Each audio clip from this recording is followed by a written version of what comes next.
back to H&S Collectibles. Just a reminder, I post a video every Tuesday and Friday, so go ahead and subscribe now so you don't miss anything. So tonight for you, I have a new Godzilla figure. My wife just picked this up today for me at Sewer Lair Toys in Terre Haute, Indiana. Again, if you're within driving distance of Terre Haute, check out Sewer Lair. Good group of guys. They can make some good deals for you and get you some neat stuff. New as well as vintage things they have in the store. So check them out. Look them up on Facebook even. But this is the new Godzilla 1956 poster version. I've been wanting this since I heard it was coming out. It's a big box for NECA. It's about, I don't know, 25% deeper than the 1962 Godzilla box was, and that one was pretty big on its own. But it's got the old style kind of Godzilla logo on the top and the sides. Nothing on the bottom. I already flipped it over. Some blurbs on the back. Kind of movie poster style description of what a threat Godzilla is down at the bottom, how bombs can't destroy him, modern weapons fail, and it's the end of our civilization. But this is going to be kind of neat, I think. I'm going to try to figure out exactly where I can fit it on the shelf with the other Godzillas. But on the inside, there's the poster again, and there he is in the window. See some of the color scheme on him. I think he's looking pretty good in my opinion. Nice paint job on him. So I'm going to open him up and then we'll come back. Okay, so I do have him out of the box, but I wanted to show you what slides out of the box. This is the insert to make the poster with. His plastic carrier was in there, and of course instructions telling you to soak the tail, which I had to do. I've usually always been able to just get the tails on with brute strength, but this one and that last Shin Godzilla that I opened that you should see a video on soon, I actually had to. So you actually cut these away, and I'll probably do that at another point in this video so you can see what it looks like all set up. But we'll set that to the side for right now and actually take a look at the figure. So here he is. I did have to go and put the tail in water. That was tough to get on, but it finally went on there. So this guy is really articulated. He moves real well and moves all over. So just looking at where you can bend him, he moves at the feet, he moves at the knee, moves at the hip, elbow, shoulder, wrist, can open and close. If I can get it, there we go. He's got a joint in his hand, but I'm having a little bit of trouble getting him to move.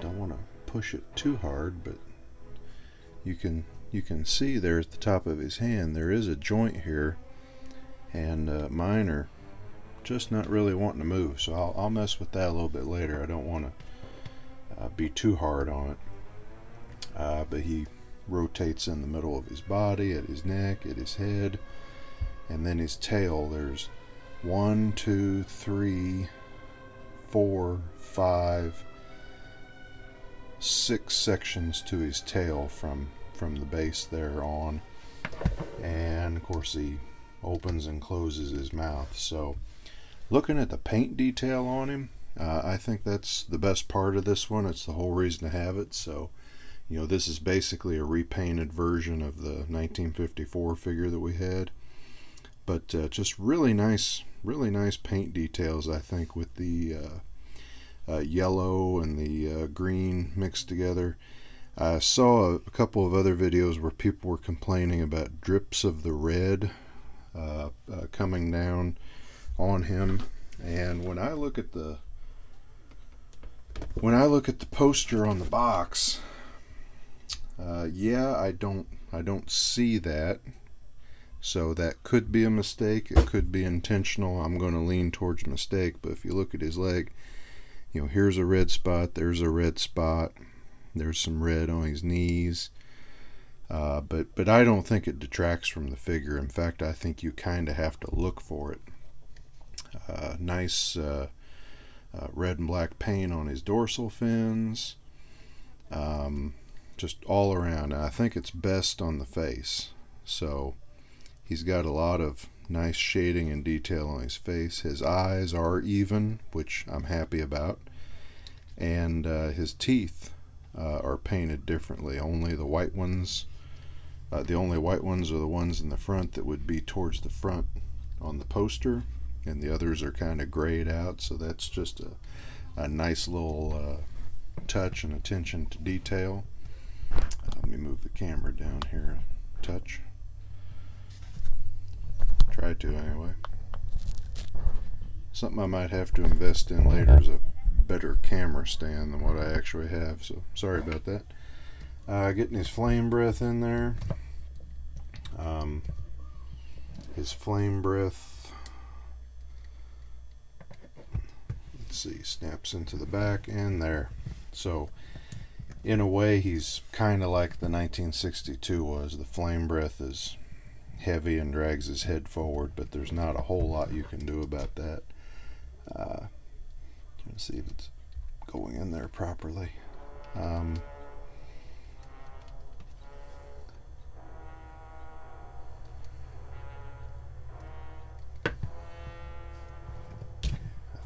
Too far down. Okay, yeah, it goes like that. So it's not bad. The flame breath is about on par with the 1962 figure, and much better than that 2001 figure that I reviewed a couple weeks ago that had the droopy kind of flame breath. So I like this. I think I like to have his head turned. Maybe kind of like it is in the poster. So I'm going to set up the little diorama background and show you what it looks like with that on. Okay, so here he is with the background assembled. Just for reference, if you try to set this up, you have to, after you cut the sides out, bend them backwards and put these two tabs together. There were no instructions to make that very clear,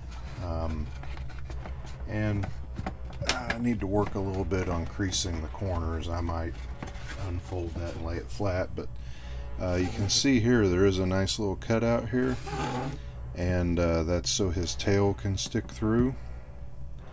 It does go all the way over on this side, but with him set up like that, now you have your own 3D version of the poster. So there's the poster beside it, and yeah, you can set him up that way. I think that is pretty cool. That's going to be a nice little addition to the shelf, and be something kind of unique. Not, I don't have anything like this for any of my other figures, so I think that this is fun. I also I didn't get the 1954 NECA Godzilla, so I'm happy to get this. I'm just scanning my shelf here real quick to see the 54 I do have. So I've got this kind of cheaply, or feels cheap, 1954 Bandai Godzilla. You can see the height is about spot on, but the only articulation in him is hips, shoulders, and a little bit in his tail. But this NECA figure, I think, has a lot of nice detail, a lot of very good sculpt on it. So it may have been kind of cool compared to the poster if you did have a little train for him to hold here. But again, you can't have everything. And I like it like it is. So this is cool. Thanks again to the Sewer Lair guys for getting it for me. And thank you for watching. And like and subscribe. There'll be more to come. And I will talk to you later. Thanks.